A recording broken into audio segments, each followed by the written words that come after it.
Hey, what is up, guys? Oh, that was a terrible clap. Hey, what is up, guys? UsingAE here, and I'm going to be bringing you a rainbow flare tutorial. I'll show you an example real quick. Also, about the 3 edits I did for Just, I didn't make it. I got honorable mention. But yeah, I'm kind of disappointed that I didn't make it. I spent well over like 10 hours over all 3 of them combined. Well over. So yeah, it was a bunch of time wasted. And thanks for your support on the video. I saw like 5 comments saying how did UsingAE not get in. It makes me feel important. That sounds kind of gay, but alright. So you got to see the flare. So I'm going to delete the flare. So right now you should have a clip, and I twixter this one right here. If you want to see my twixter settings, at 130 frames over, or a little less, like 27 frames over. Oh, never mind. It's at 100 here. Then 23 frames over, it goes to 1.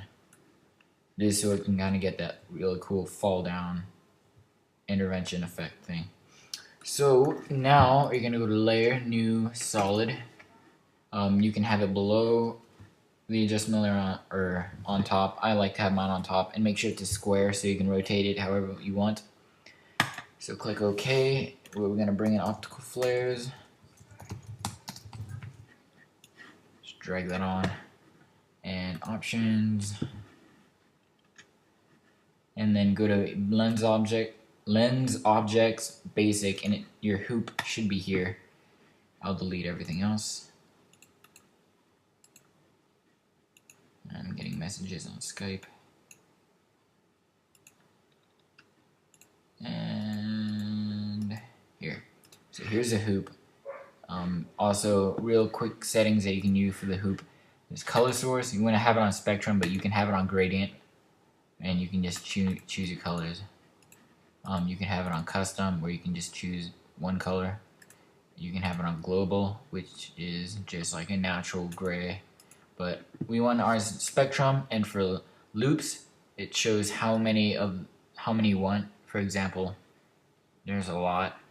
A good amount would probably be 1. And then offset is just changing the positioning of the colors.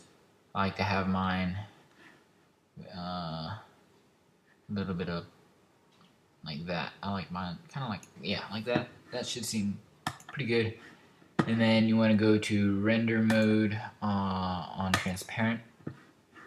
And so now what we're going to do is, right when we want the flare to kind of pop up, actually I want it to pop up at the first 100, right when he shoots, change the position XY. The more central you go, the less visible it is, so I like that. So I'm going to go pretty central, and I'm also going to bring the opacity to 100, back 1 keyframe, 0. So here, keyframe the positioning, position XY. We're going to go here, and then I'm just going to drag it out here so that the rainbow flare kind of comes up over here. And then as I go over here, I'm going to bring it out a little right here, and then over the next few frames I'm just going to drag it slowly out. So now you can also change the brightness. I'll have mine at like 140, and you can bring it below your adjustment layer, although I don't like it.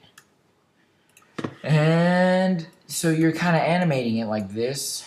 And then right here I'll kind of fade it out with my opacity. So set my opacity keyframe to 100, move that far, bring it to 0. So now if we ram preview, I'm sorry this is a really quick tutorial. I have stuff to do. I got home from school a lot later. So yeah. You're kind of just going to have to follow what I'm doing. And you have that rainbow flare hoop just popping up.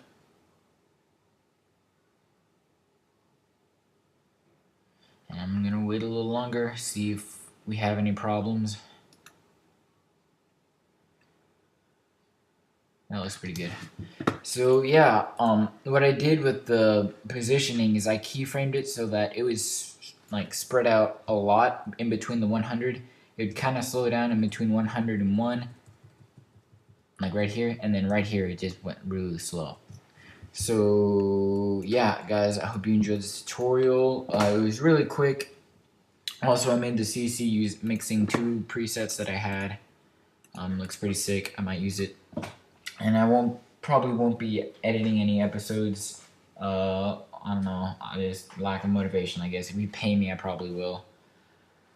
But other than that, yeah, I mean, I hope you enjoy this tutorial and take care. This was highly requested. So yeah, peace out, guys.